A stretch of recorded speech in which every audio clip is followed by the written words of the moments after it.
এইখানকার মধ্যে আমি ২ টি বাক্য তৈরি করে দেই, যাতে করে আপনি বুঝতে পারেন। যদিও ওই ক্লাসে না বুঝতে পারেন, তাহলে এই ক্লাসে বুঝতে পারবেন। লক্ষ্য করুন আমি সকাল থেকে পরিশ্রম করছি। তার মানে কাজটি সকাল থেকে এখনো চলমান। তাই না? তাহলে সিম্পলি আপনি এভাবে লিখতে পারেন যে, আমি কি করতেছি? পরিশ্রম করতেছি। মানে কাজ করতেছি। তাহলে আমরা লিখতে পারি যে, have been সকাল থেকে চলমান। এজন্য আমাদের প্রেজেন্ট পারফেক্ট কন্টিনিউয়াস এ লিখতে হবে have been working hard একসাথে। working hard এরপর লিখতে হবে কি? এই যে অংশটা যে since morning যে সকাল থেকে আমরা কাজ করতেছি। বুঝতে পারলেন? খুব বেশি কঠিন? মোটেও কঠিন না। আমরা শিখব এইভাবেই। আমরা দেখারও চেষ্টা করব এভাবেই শিখব। এরপর লক্ষ্য করুন, আমার দক্ষতা বাড়ানোর উদ্দেশ্যে। দেখুন, দক্ষতা বাড়ানোর উদ্দেশ্যে গত কয়েক মাস ধরে আমি ইংরেজি শিখছি। এখন এখানে প্রধান সাবজেক্টটা কি?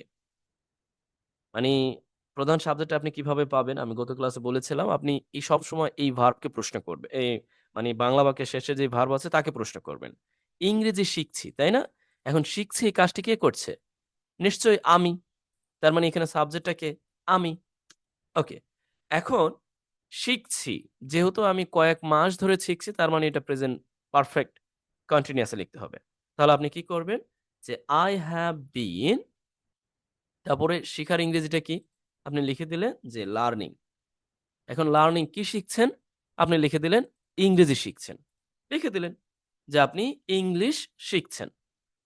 এখন এই ইংরেজিটা শিখছেন আপনি কত মাস ধরে? অটোমেটিক্যালি চলে আসছে। আপনি এই ইংরেজিটা শিখছেন গত কয়েক মাস ধরে। তার মানে এখানে লেখাই আছে for the last few month গত কয়েক মাস ধরে। আপনি লিখে ফেলুন for the last few month গত কয়েক মাস ধরে। খুব বেশি জটিল? এরপরে এটা হয়ে গেল। এখন আমাদের বাকি আছে কোন অংশটুকু? আমার দক্ষতা বাড়ানোর উদ্দেশ্যে। তার মানে দক্ষতা বাড়ানোর উদ্দেশ্য কিভাবে লিখবেন বা আমার দক্ষতা বাড়ানোর উদ্দেশ্য কিভাবে লিখবেন এটা ইতিমধ্যেই লিখে দেওয়া আছে। তার মানে কি আপনি এখানে সিম্পলি লিখে দিলেন যে with a view to improving my skill আমার দক্ষতা বাড়ানোর উদ্দেশ্যে। খুব বেশি কঠিন? দেখুন, আমি গত ক্লাসে জাস্ট আপনাদের সাথে পরিচয় করিয়ে দিয়েছিলাম। হয়তো এভাবে প্র্যাকটিক্যালি দেখানো হয়নি। কারণ দেখুন স্পষ্টত এখানে উদাহরণ সহ লেখা দেওয়াই আছে। আপনি কিভাবে কি দিয়ে লিখবেন সেটাও বলা আছে।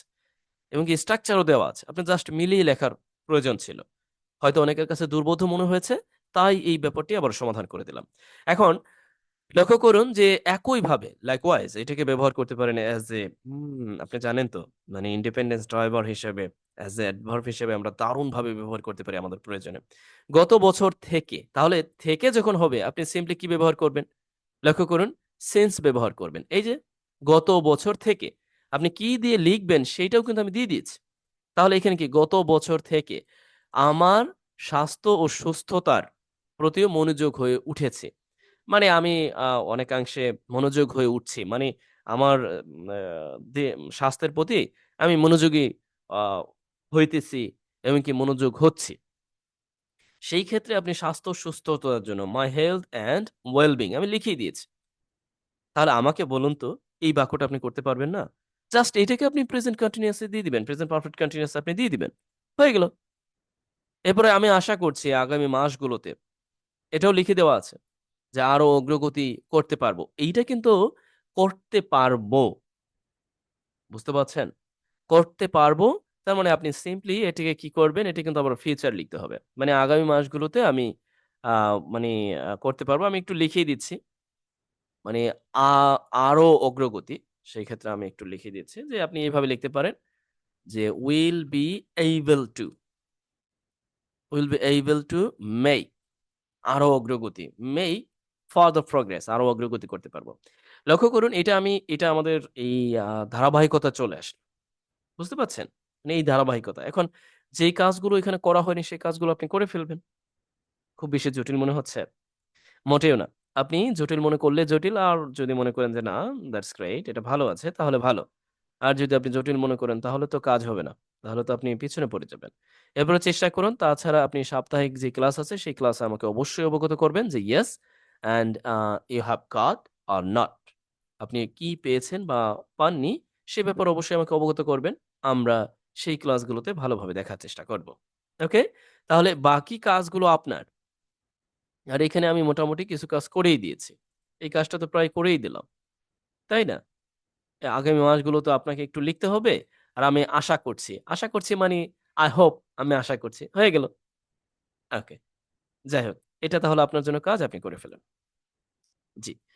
এরপরে আমরা আরো একটি অংশ দেখার চেষ্টা করি।